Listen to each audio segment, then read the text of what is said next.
अस्सलाम वालेकुम। पैशन पाकिस्तान के साथ मैं हूं अलीम अख्तर शाह। पाकिस्तान की तारीख़ के सबसे बड़े मेडिकल बोर्ड ने अपनी रिपोर्ट दे दी है दुआ ज़ारा केस के हवाले से। इस मेडिकल बोर्ड में 10 रुकनी जो मेडिकल बोर्ड था, हर तरह का डॉक्टर था, उन्होंने अपनी तरह से टेस्ट किए। टेस्ट करने के बाद उन्होंने एक जो कलेक्टिव कंक्लूजन था वो नोट लिखा और उसमें लिखा गया कि दुआ ज़हरा की उम्र 15 से 16 साल है और ज़्यादा जो करीबुल आप कह लें कि ज़्यादा चांसेस हैं वो 15 साल की उम्र के चांसेस हैं। लेकिन ये रिपोर्ट क्योंकि हमेशा एक्यूरेट नहीं दी जा, उसमें ज़ीरो एरर का चांस होता है। 15 से 16 साल एहतियातन उसको लिखा गया है। अब जिब्रान नासिर साहब और मेहदी अली काज़मी साहब की तरफ से ये बातें सामने आ रही हैं कि क्योंकि 15 साल पर ज़्यादा ज़ोर दिया गया इस रिपोर्ट में, और जो बाकी नादरा के एविडेंस हैं, बाकी चीज़ें हैं, वहाँ पर भी दुआ ज़ारा की उम्र 14 साल क्लेम की गई है। अब ये बात तो तयशुदा है कि दुआ ज़ारा जो 17 साल का ढंडोरा पीट रही थी, उसको प्रेशराइज़ करके वो कहलवाया जा रहा था, वो शफाफ झूठ था जिसका कला कमा हो चुका है। हमारे साथ फयाज़ रामे साहब मौजूद हैं, इस केस में बड़ी डेप्थ से ये नज़र रखते हैं। लाहौर हाई कोर्ट में मेहदी अली काज़मी साहब के वकील भी ये थे। तो हम फयाज़ साहब से पूछते हैं, फयाज़ साहब सबसे पहले हमें ये बताइए कि उसमें ये भी एक पॉसिबिलिटी है कि 16 साल भी उम्र हो सकती है। तो अगर 16 साल उम्र हो सकती है तो क्या ज़हीर एंड कंपनी, उनका जो वकील है, वो इस पर भी तो दलाइल देगा कि 16 साल उसको तस्लीम किया जाए? नहीं, इसमें बेसिकली ऐसा है कि सबसे पहले जब ये एज का मामला उठा तो ये कानून उठा कि मैं सबसे पहले आपको ये बता दूँ कि सेक्शन 361 है 361 पाकिस्तान पीनल कोड का, बिल्कुल ठीक, जो ये कहता है किडनैपिंग फ्राम लॉफुल गार्डियनशिप, बिल्कुल ठीक, जो किडनैपिंग फ्राम लॉफुल गार्डियनशिप को एक्सप्लेन करता है। और वो बताता है कि कोई भी बच्ची अगर 16 साल से कम उम्र होगी, बिल्कुल ठीक, उसकी मर्ज़ी की कोई अहमियत नहीं है। अगर कोई उसको बरगला फुसला के अपने साथ ले जाता है तो वो किडनैपिंग में आता है, बिल्कुल ठीक। अगर बच्चा है तो 14 साल, बिल्कुल ठीक। तो इसी तरह चाइल्ड रेस्ट्रेंट मैरिज एक्ट है जो पंजाब में एप्लीकेबल है, उसके तहत 16 साल से कम उम्र जो शादी है उसको इनवैलिड करार दिया गया है। और सिंध मैरिज एक्ट के तहत 18 साल, बिल्कुल ठीक। अब इस केस में ये कहते थे कि जी बच्ची सिंध की है, निकाह पंजाब में हुआ है, तो इसके 16 साल जो है वो एप्लीकेबल होगा। हम कहते थे कि ये बच्ची जो है इसके डॉक्यूमेंट्स के मुताबिक, नादरा रिकॉर्ड के मुताबिक, बर्थ सर्टिफिकेट, बे फॉर्म और दीगर रिकॉर्ड के मुताबिक इसकी जो उम्र है वो बनती है 14 साल, बिल्कुल ठीक। और अगवा के वक्त इसकी उम्र जो थी वो 13 साल और 11 महीने, अच्छा, और 19 दिन थी, बिल्कुल ठीक है। और इसलिए ये जो है इसके स्टेटमेंट की कोई अहमियत नहीं। लेकिन अदालत ने बच्ची को उन्होंने बरगला फुसलवा के स्टेटमेंट दिलवाया कि जी मेरी उम्र 17 से 18 साल है और मेरे वालिदैन ने गलत डॉक्यूमेंट बनाए हुए हैं। तो अदालत ने कहा कि हम इसका ओसिफिकेशन टेस्ट करवा लेते हैं, बिल्कुल ठीक।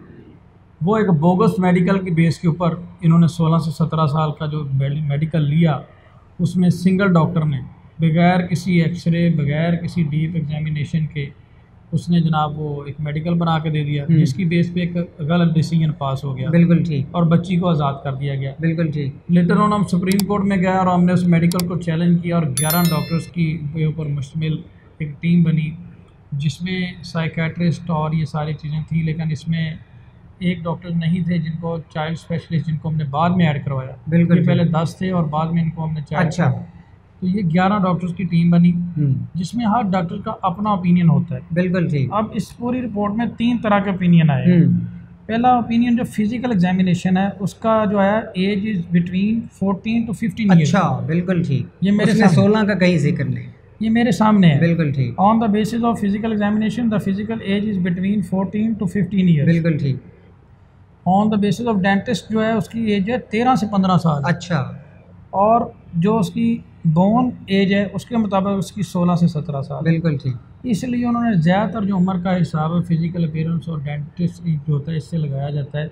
और जो फाइनल कंक्लूजन उन्होंने दिया वो उन्होंने यही कहा है,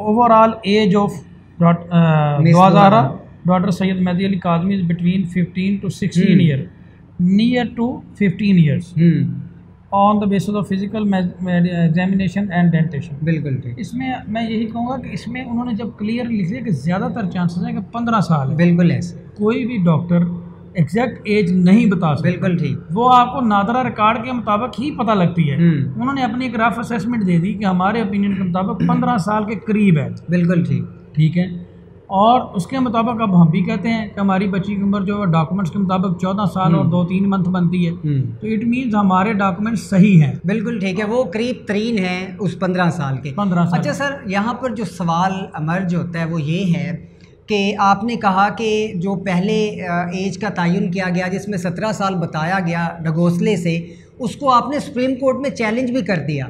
उसके बाद किस कानून के तहत दुआ ज़ारा फैसला आने तक ज़हीर के पास रही, किस कानून के तहत? देखें, ये कानून तो कोई भी नहीं है। कानून तो ये कहता है कि उस मुलज़म ने ना कोई ज़मानत करवाई, ना किसी अदालत ने उसको गिरफ्तार करने से मना किया, ना उसका किसी से रिहाई का ऑर्डर हुआ। लेकिन पुलिस ने, ये हम नहीं जानते कि किस कानून के तहत उसको गिरफ्तार नहीं किया और उसको रिमांड पे नहीं लिया और ट्रायल कोर्ट से उसकी बेल क्यों नहीं करवाई। ये पुलिस की मिली भगत है, बल्कि उसके साथ सेल्फियाँ ली गई एक मुलज़म के साथ, और ये पुलिस ऑफिसर को ये शोभा नहीं देती। और जब मैं सिंध हाई कोर्ट में जब बच्ची की रिकवरी का मामला था पेश हुआ था, तो मैंने उसी दिन कह दिया था कि सिंध पुलिस अनविलिंग है इस मामले में। और सिंध पुलिस तो एक बोगस मेडिकल की बेस के ऊपर ये भी कह चुकी थी कि इसमें अगवा का मामला ही नहीं बनता। तो अब जो है, अब मैं यही कहूँगा कि अब सुप्रीम कोर्ट से ये मामला जब अदालतें कह रही हैं कि री इन्वेस्टिगेट किया जाए और ये कह रहे हैं कि अगवा का मामला नहीं बनता, तो क्या ये जजेस को कानून सिखाना चाहते हैं? ठीक है, ठीक। और ये 11 डॉक्टर जो हैं जिन्होंने सारा दिन अपना लगाया है, क्या ये पूरी टीम जो बैठी है, या उनको कानून सिखाना चाहते हैं?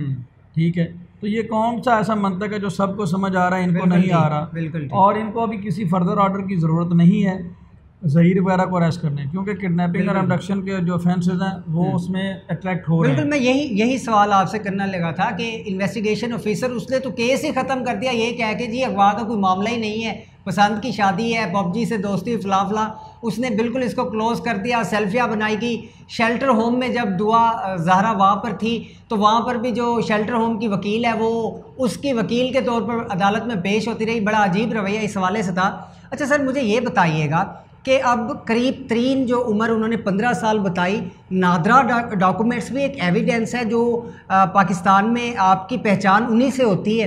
तो इस सब मामले को देखते हुए अगर 15 साल एज कंसीडर कर ली जाती है, ज़हीर निकाह कर चुका है उसके बकौल, वो उसके पास रही है दुआ, तो अब ज़हीर पर क्या क्या चार्ज पड़ेगा कम उम्री में उसके साथ शादी करने पर और उसको वर्गलाने पर? ज़हीर को क्या क्या इसमें सज़ा हो सकती है? देखें, इसमें सबसे पहली बात तो ये कि डॉक्यूमेंट्री एविडेंस जो होता है उसकी वैल्यू ज़्यादा होती है। बिल्कुल, और वो प्रिवेल करता है, और इससे ये साबित हो गया कि हमारे डॉक्यूमेंट्स वो सही हैं और बच्ची की उम्र 14 साल है। लेट्स सपोज अदालत 15 साल भी मान लेती है तो फिर भी 16 साल से कम है। और जो निकाह नामे की बात है वो रजिस्टर्ड नहीं है, और कारी साहब जिन्होंने कहते हैं जी पढ़ाया, उन्होंने पढ़ाया नहीं, तो वो तो निकाह नामा ही जाली है, ये किसी बगैर रिलेशन के उनके साथ रह रहा है। तो ये मैंने पहले दिन भी यही कहा था कि ये ऑफेंस जो है वो 376 का और किडनैपिंग का बनता है। और आज भी मैं वही स्टेटमेंट पे कायम हूँ, और मेरा पहले दिन भी यही मौक़िफ़ था कि बच्ची माइनर है, और आज आपके सामने रिजल्ट आपके सामने है कि हकीकत बात खुल गई, और बच्ची से हर जगह पे बयान दिलवाया गया कि मैं 18 साल की हूँ, और बच्ची के किसी बयान में कोई क्लैरिटी नहीं। तो यही तो हम चाहते हैं कि अगर बच्ची से कोई गलती करवाई जा रही है तो उसको ठीक भी हम नहीं करना है, उसके वालिदैन नहीं करना है। और अगर एक अदालतें जो हैं वो बच्ची के बयान के ऊपर क्या फ़ैसले करेंगे एक माइनर बच्ची के ऊपर, ठीक है, जो कि कभी पॉसिबल नहीं है।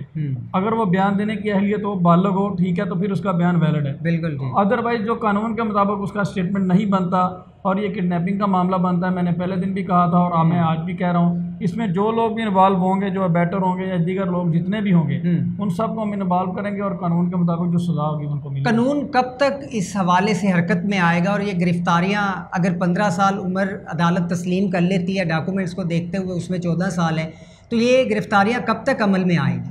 देखें, ये गिरफ्तारियां करना तो पुलिस का काम है। ये तो अभी तक गिरफ्तारियां अमल में आलन जी जितनी जल्दी इनको वापस भेजने की थी तो दुआ ज़हरा कराची साहब उतनी जल्दी इसको अरेस्ट करें, रिकवर करें। बिल्कुल, ठीक है, और शेल्टर होम भी नहीं भेजा गया।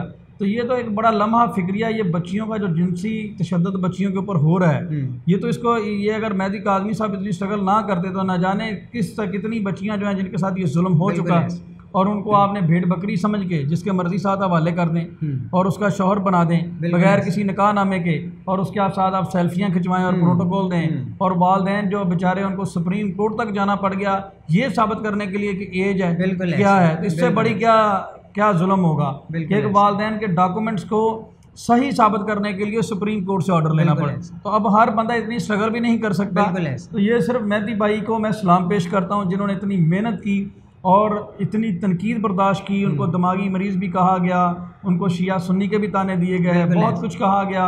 उनको ये भी कहा गया कि जी इनकी शादी इलीगल है, ये बच्ची तो 17 साल की है, जबकि उनकी शादी को 16.5 साल हुए हैं, तो ये बच्ची कहाँ से 15-16 साल की होगी।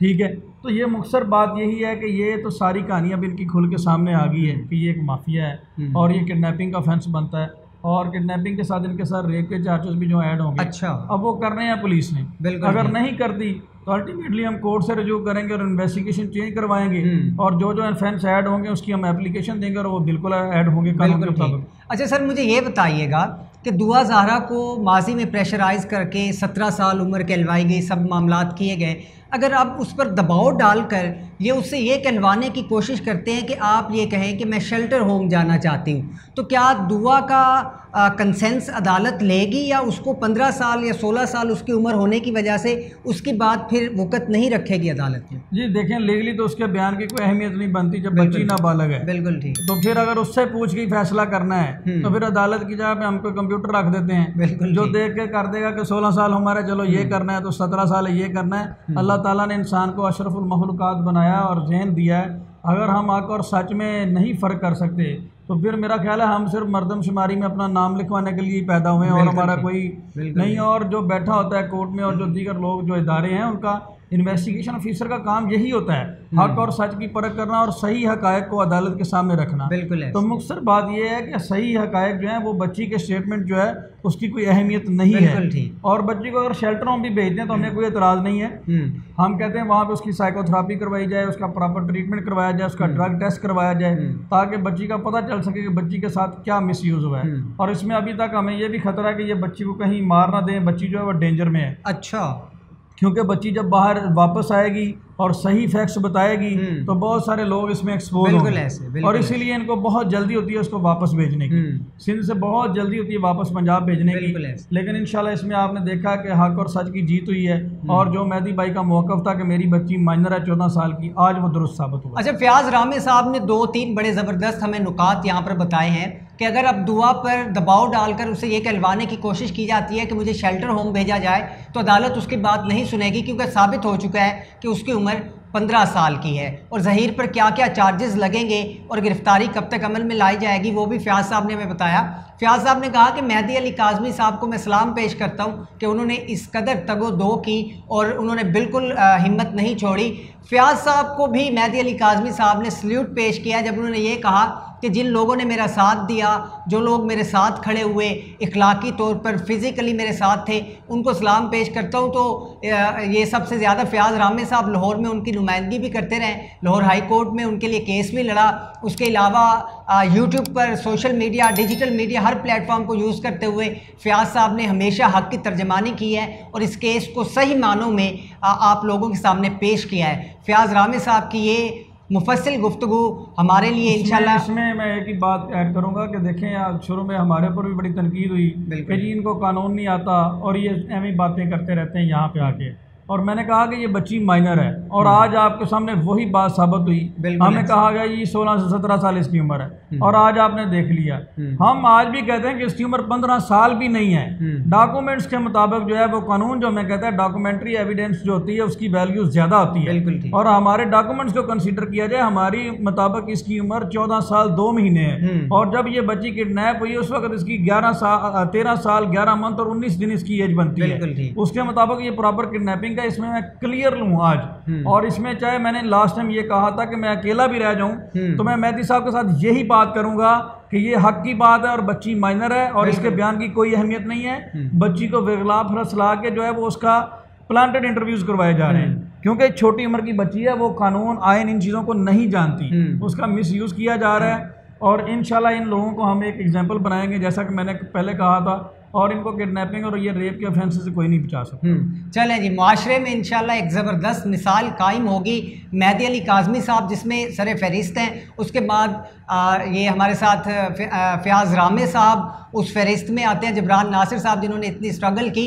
और फयाज़ रामे साहब का कहना है कि जो लोग हमें कहते थे हमें कानून नहीं आता, आज उन लोगों को 11 डॉक्टर्स की पाकिस्तान की तारीख की सबसे बड़ी मेडिकल बोर्ड की रिपोर्ट ने उनको बता दिया है कि हमें कानून आता था, मगर जो लोग जानिबदारी से काम ले रहे थे उनको कानून नहीं आता था और वो हम पर तनकीद करते थे।